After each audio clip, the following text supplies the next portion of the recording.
তো এই যে এই রেসিপিটা একদমই নতুন, আমি ফোন দেখেই বানিয়েছি ঘরে থাকা সামান্য কিছু ফল দিয়ে এই ফ্রুট ডেজার্ট। তো দেখো আমি কীভাবে বানিয়েছি, আর খেতে ভীষণ টেস্টি হয়েছিল। মানে এটা আমি ফার্স্ট টাইম করেছি, তো এত টেস্টি হয়েছিল, একবার খেলেই বুঝতে পারবে যে জিনিসটা কতটা টেস্টি হয়।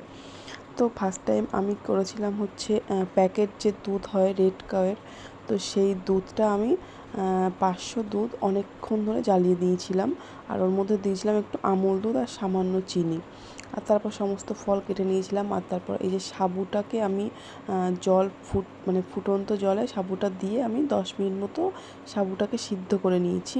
তো তারপর এই যে সাবুটা আমি একদম লো ফ্লেমে হালকা আঁচে সিদ্ধ করে নিয়েছি। নেওয়ার পর এই যে দুধটা আমার অল্প ঠান্ডা হয়ে গিয়েছে, তারপর এর মধ্যে আমি একে একে এই যে কেটে রাখা সমস্ত ফলগুলো ওর মধ্যে দেব, আর ওদিকে আমার সাবুটা জাল হচ্ছে।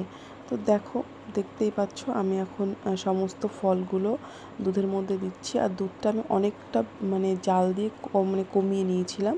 আর ওর মধ্যে যারা অনেক বেশি মিষ্টি খায় তারা বেশি চিনি দিতে পারো, আমি আমুল দুধ দিয়েছিলাম বলে অল্প সামান্য একটু চিনি দিয়েছিলাম। তারপর সমস্ত ফলগুলো দিয়ে আমি ভালো করে নেড়ে নিয়েছি।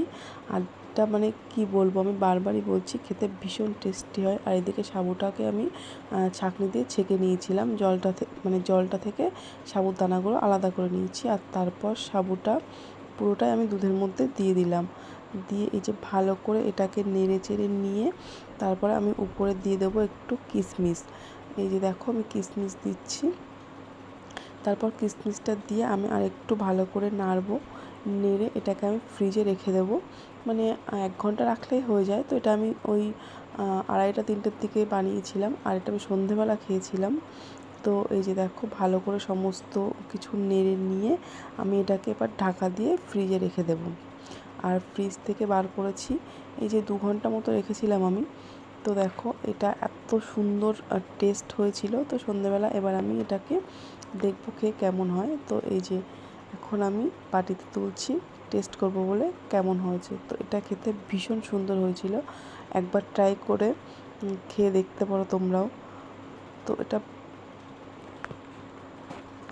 যে পুরো রেডি একদম আমার হচ্ছে ফ্রুট ডেজার্ট। তো এবার আমি খাবো।